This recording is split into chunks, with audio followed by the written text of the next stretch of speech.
Jesse, you can talk about this in any direction you want, but one of the things that is important to me is that we are thoughtful about how we are preparing our students to work with communities they serve, to work with their colleagues. So can you specifically tell us a little bit about how you're doing that and how you're mentoring other people to be able to represent their profession, how you're mentoring other people to foster our students' development in that way so that they're representing their profession well and they're responding to the call of their profession right now? Well, again, I think a lot of things have been stated already, but one of the big things that I try to do is humility and humbleness is definitely there, empathy as well. But one of the big things is that providing that safe zone that most people, they have something to say and they're usually afraid to say it or afraid it's going to be taken out of content. So providing that area of a safe zone where you provide empathy. My first time, it was actually a person that was on drugs that was mandated to talk to us about their drug process and why they recidivize. I had no idea. For me, we were always trained, somebody commits a crime, you arrest them. This person not only gave me empathy on why they did the things that they did, because they took the time to explain something that I would never understand. So you take that with our students to understand something that they've done all their life, and you have the opportunity to explain to them why we do things different.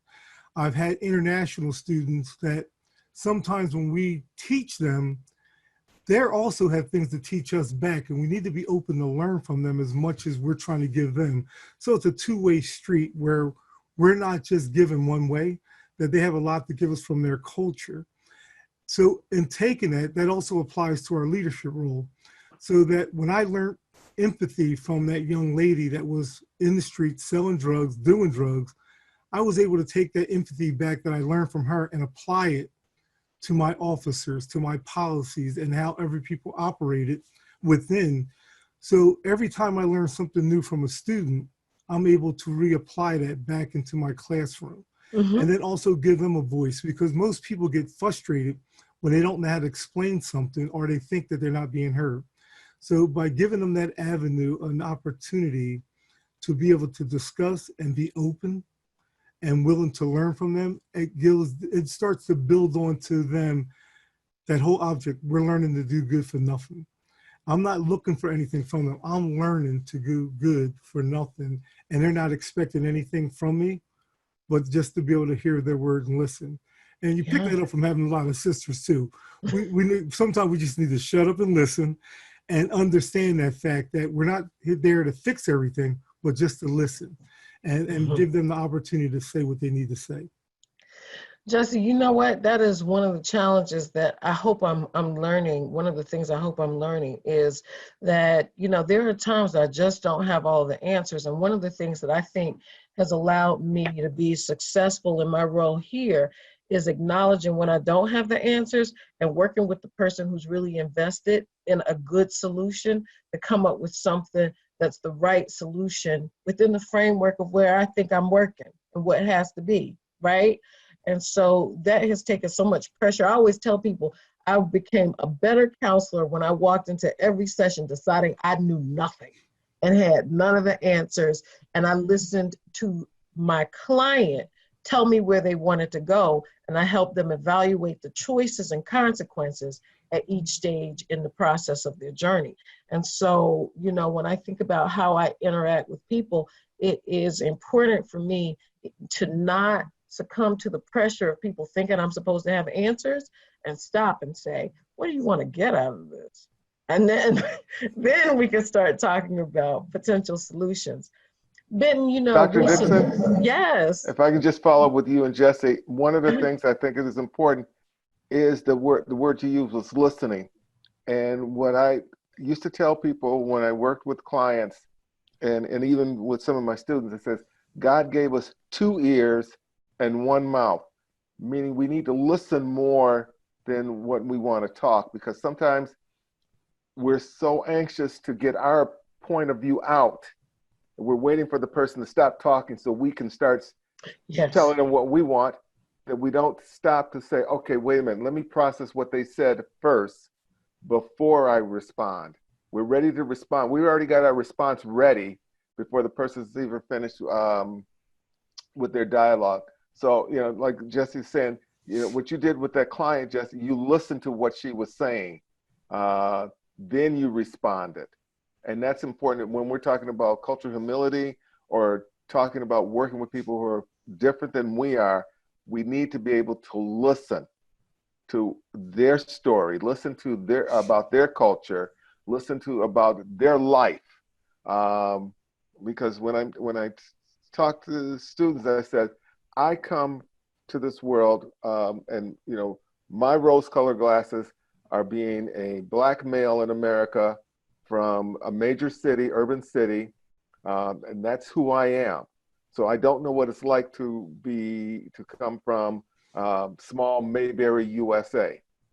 You have to tell me what that's like for you, and I have to listen to what that was like for you and how that shaped who you are today. Thank you. Yes. If I could add something to what Lamart was just saying is, Lamart, what you are saying is so true. And also, if we define culture, your next neighborhood can have also a different culture. You know, we are living in a world where a classroom, a school, a college might have a different culture. As Savitri, you are saying, our online cultures were so different from a traditional brick and mortar university. And if we are aware of those differences and we understand, even a person from my same race, from my same country, might have a whole different culture as we look at things that socializes us, that, you know, raises us and builds our thought processes. Yes. So that's something we definitely need to be aware of. Savitri, may I add? Yes, certainly. Yeah, I think, you know, when we talk about the brick and mortar versus the online, we really need to consider that experience online. I've really been thinking about this over the past year because I think, especially in social work, when we really dive into these issues, a lot of the learning comes from each other and learning from peers. And so I've been thinking about, well, so how do we do social identity in the online environment? And I hope this is okay to share, but I decided to do some independent research and through the participant pool, surveyed about 200 of our Walden students. And I've just pulled the data, so I don't have it all analyzed, but one of the things that I did look at is I asked, you know, why is it or is it not important for you to share your social identity? And I was surprised at how many students start to touch on that safe space. Is that for some, they recognize like, yeah, it's important because this is how we build community. And others were like, yeah, I'm not going to share because we don't have community. I'm never going to see these people again. It's none of their business. And that fear of, if I do share, especially if I share age or race or conservative values or sexual orientation, my ideas are going to get dismissed, or I'm not going to be graded fairly. And so those end up being reasons why students don't want to share their social identity, where, hey, I can just have this blank space, and therefore you're just judging me on the quality of my work and not who I am. Yeah. Yes. And then that worries me, because then how are you doing that work and recognizing everything that comes into it? And how are you learning to deal with that difference if you're erasing it in the online classroom? You know, can I jump on Gina's point? And as you know, Gina and I, we've worked together for the last how many years, and it's, you know, what you said is indicative of how many people feel. And one of the things that I mentioned in a workshop that I attended was, there's a lot of calls for people to give of themselves in, quote, safe spaces. And there's also, people are really tentative about sharing because they're not sure what will happen with that information. And can you handle me saying, as an African Caribbean woman from England, that this has been my experience? you know. So sometimes you may put stuff out there, the students may put stuff out there, and it will be received with, wow, that's really good. Now let's move on to baking bread with more yeast. So you've just put stuff out there, it's exploded, and there's silence around what you've put out there that's come from a place. You've thought about that before you put it out there. So I think it goes back to, what are we doing when students have put stuff out there? What have we done? How have we handled that? What mechanisms do we have in place to ensure that their voices are heard? Not only that, but, you know, are we trustworthy ourselves? Are we modeling what we are coming down with that big hammer saying?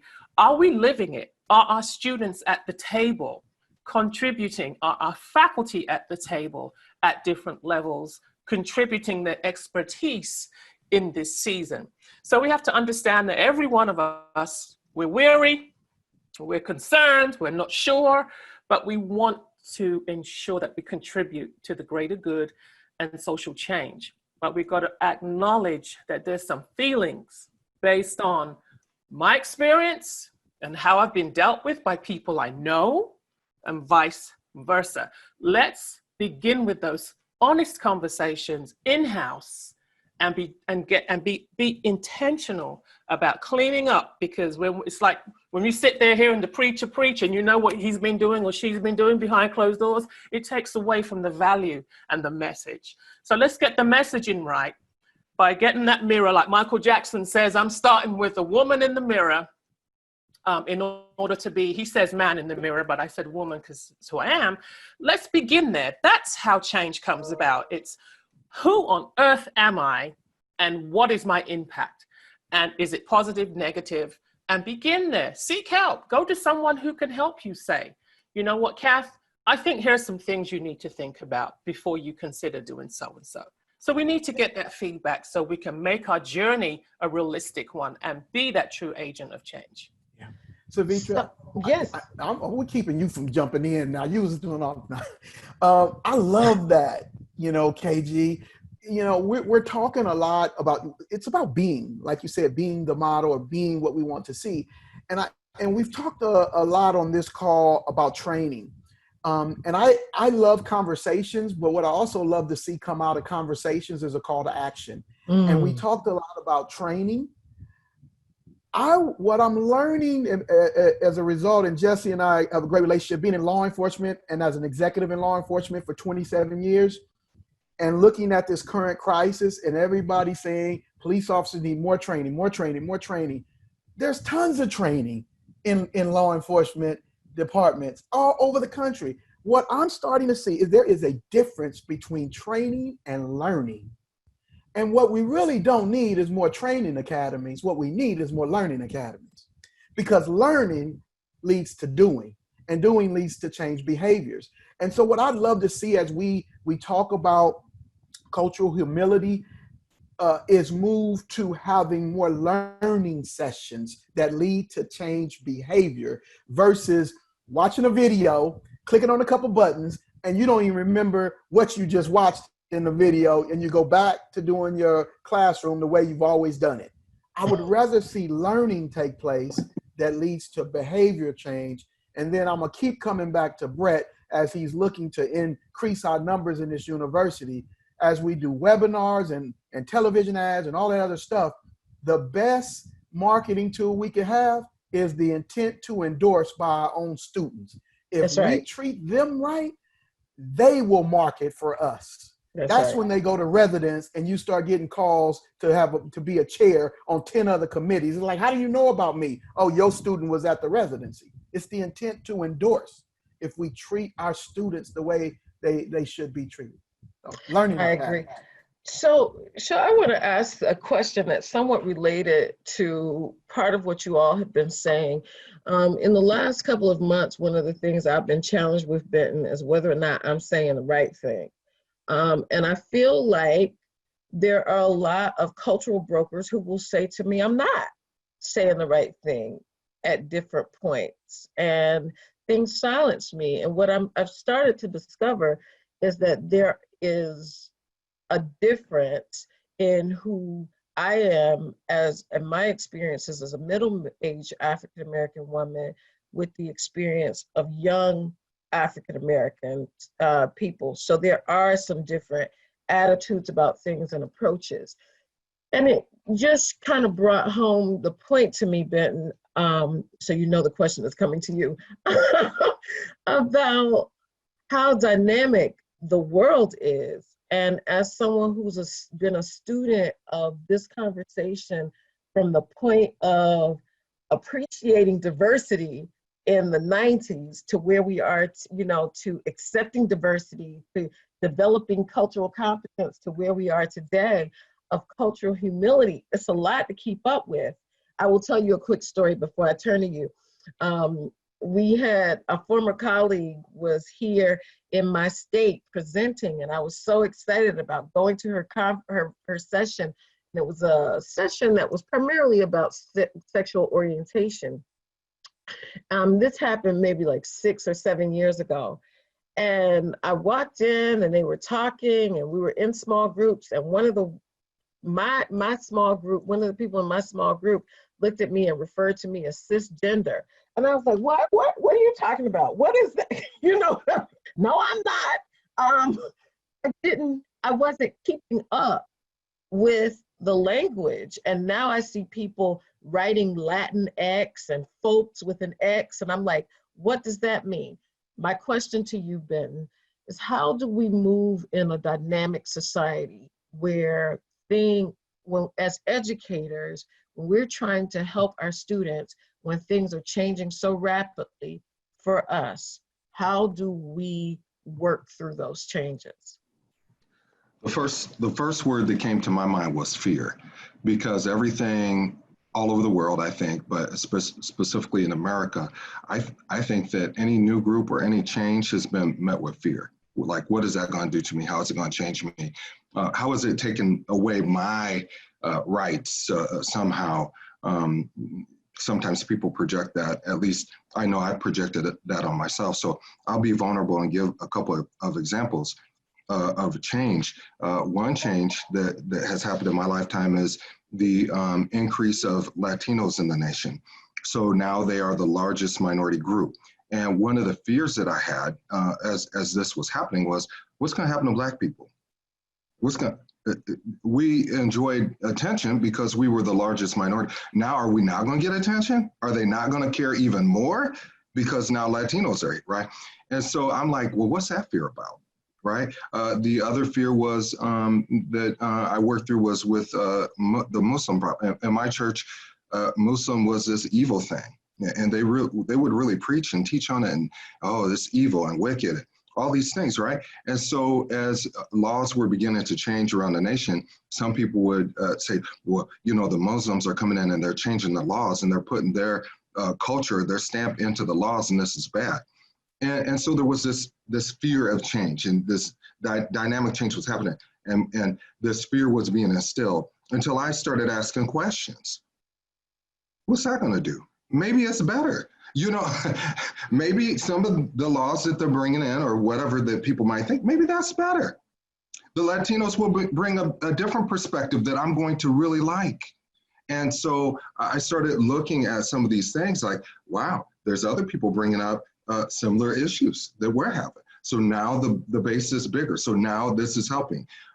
So I think that working through fear and getting rid of the fear by asking yourself questions about, what am I afraid of? Why am I afraid? Why? And then the other question is, how will this be beneficial to me? How will this change really actually help me, as opposed to taking me backwards? So, in my mind, I think that's part of the help is working through fear and accepting the change. It's inevitable. We're all going to change. We're going to get older. Things are going to happen. We might move to different parts. Change is inevitable. And as soon as we can embrace that and affirm it, the better off we're going to be. So, yeah.